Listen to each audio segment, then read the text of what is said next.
Hi there, this is Jessica again, giving the IVF round 3 update. So we actually got to do an egg retrieval this round, and I'll tell you how we got to that point. So I was pretty depressed after round 2. I did my update video, you can go back and watch it. Basically the same thing in round 2 was what happened. The same thing happened in round 2 as in round 1, where even though I was on some more medications, I was only growing 1 lead follicle. And so my doctor that I was doing my treatments with said that she didn't think that any number or change in medications would change this. So she said that our chances were very, very low to get pregnant with just 1 egg. So I had a consultation with a couple other doctors, and then I was watching YouTube videos trying to find answers about how to overcome this problem. And I found a video by this doctor in Southern California who basically specializes in patients like me who don't produce very many eggs, few eggs, and he will retrieve just the 1 egg or 2 eggs or however many you have, and he usually has been successful in making embryos with just 1 egg. So I had a consultation with him, and he thought since I was young, I guess 34 is young, but I'm approaching the geriatric pregnancy age of 36. So I'm still young though, and he said that he thought that meant that even if we only got 1 egg, it still should be good quality, and he was confident he can make an embryo for us. Of course, I was happy with this news, but a little skeptical because 2 other doctors had told me that I needed an egg donor. So, but I wanted to at least have 1 egg retrieval and at least see if my eggs could be fertilized and could create an embryo, because I felt like I don't want to give up before I even do an egg retrieval, because that's just silly. We need to actually retrieve an egg, we need to look at it under a microscope, we need to try fertilizing it before we give up and move on to an egg donor. So we scheduled our egg retrieval with him for the end of April, and my wonderful cousins Paul and Susie let us stay with them because they live in Southern California. And so we went down there for my 3rd round of IVF and my first egg retrieval, and the doctor did like a minimal stimulation round is what they call it. So I was really only on half a tablet of Clomid, and then I did 1 or 2 shots of Menopure and then the trigger, and that was it. So it was really nice to not have to poke myself so much, like in previous rounds where I was doing 2, 3, 4 shots a day. So I really liked that. And then, so we were down there, we were doing our follicle scans, and we did our first follicle scan here, had 1 big one growing, a medium, and a bunch of small ones. And then we drove down there and had an appointment, and the same thing, 1 big one, 1 lead follicles they call it, 1 medium size, and then 2 little ones.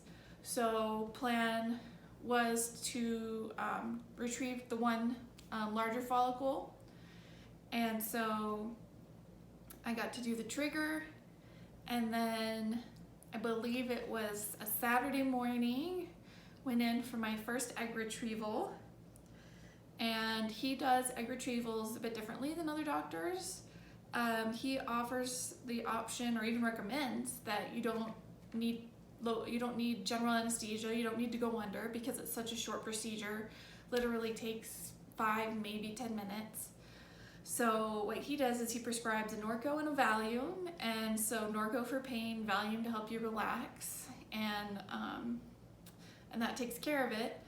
For me, with my heightened level of anxiety, I wasn't sure that would be enough for me, but I figured I'd try it. So I did my Norco and my Valium in the morning, and then Matt and Matt drove me to the clinic. I had to get there 30 minutes early for my appointment, and then the nurse takes you back and you change into a patient gown. You put on a hat, a surgical cap, and then you put on slippers, and then there's a pre-op area that has a bunch of recliners, which is nice, separated by curtains instead of like a bed. They're just like really nice recliners. And then the nurse comes in, takes your vitals, kind of explains everything that's gonna happen. Everybody was really sweet at this office. I have to say that everybody I've talked to has been very helpful, very kind. And then the doctor, he's just great, super easy to talk to. And so then they took me into the surgical suite, and had to lay back flat, and I had to have my feet in the stirrups, and had an ultrasound monitor by my head where I was allowed to watch the egg retrieval. And basically all you can tell is that there's a circle, there's a black circle, and then it gets smaller and smaller until it goes away, and that's the doctor sucking out the fluid that hopefully has the egg in it from the follicle that has been growing. And so I would say that it was maybe like a 3 or 4 out of 10 for pain, but I'm also kind of a wimp when it comes to pain.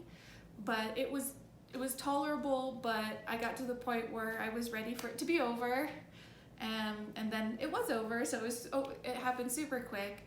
And then before they let me go, the lab tech is looking at the fluid under the microscope and verifies that he sees the egg that was retrieved, and then the nurse escorts me back to the fancy recliner, and I reclined back with a heating pad, and they let me rest for about 20 minutes.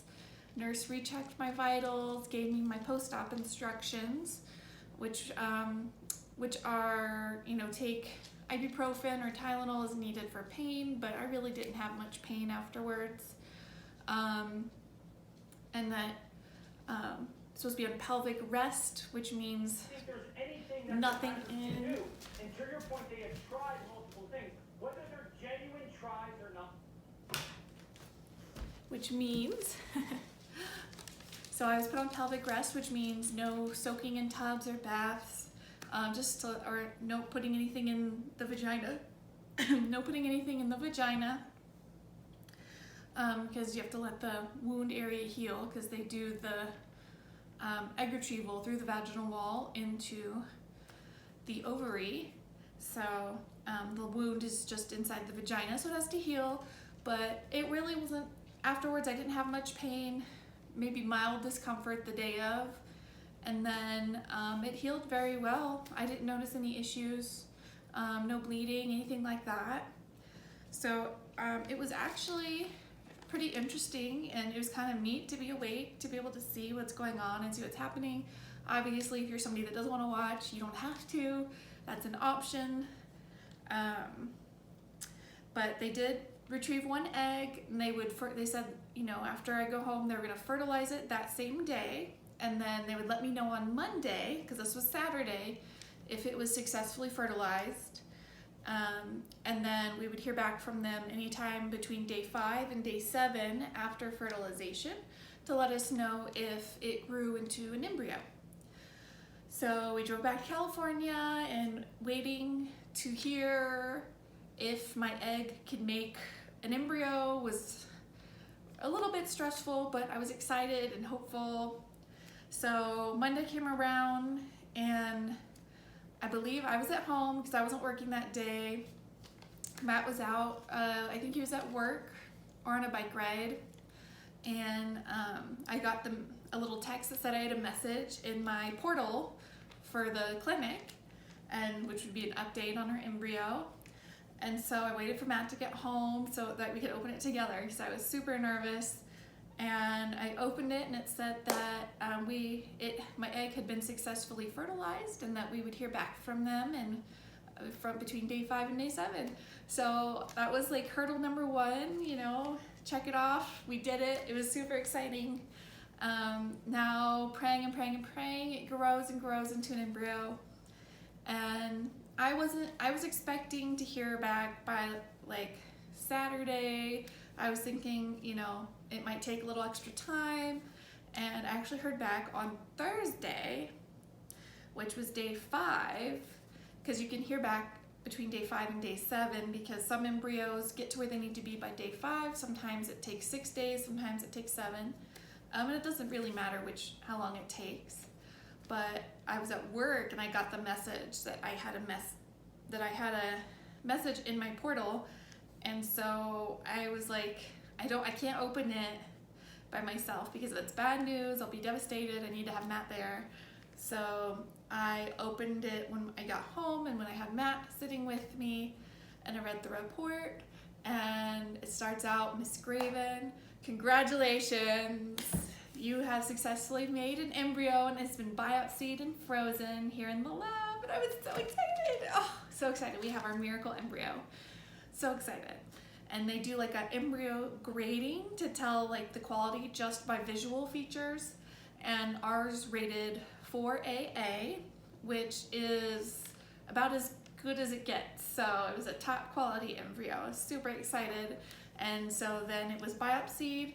So gotta wait another week to see the genetic results, to see if it's a genetically viable embryo or if it has any genetic abnormalities. And then we would then prepare for our next egg retrieval. So we waited another week on pins and needles, but so happy that we made it to this point, but just want confirmation that yes, it's a healthy embryo.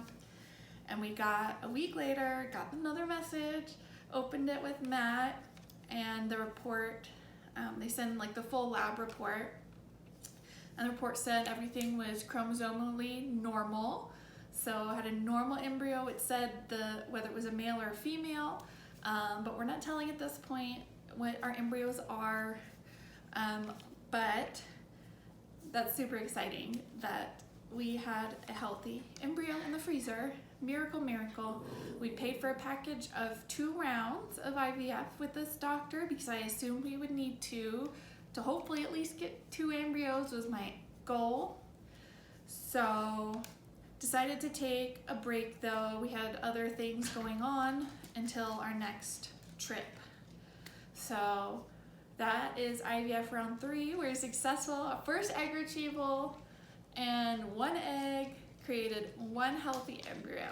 So if you're somebody that's doing IVF or infertility, don't let the doctors tell you that 1 egg isn't enough, because it is enough. You can make a healthy embryo with just 1 egg, and you don't even have to use a lot of medications. So please, get plenty of second opinions on your case before accepting what a doctor says, because you need to be your own advocate. You need to search for your answers. And if you have any questions about this, or if you're going through something similar, feel free to leave a comment, and I can message you back, send me a message on Facebook, whatever you want to do. But I'm totally open to teaching anybody who wants to learn about IVF, and you can watch some of my previous videos where it's kind of the basics about IVF and the medications and all that stuff. So thank you for watching my IVF round 3 update, and look forward to the next video. Bye.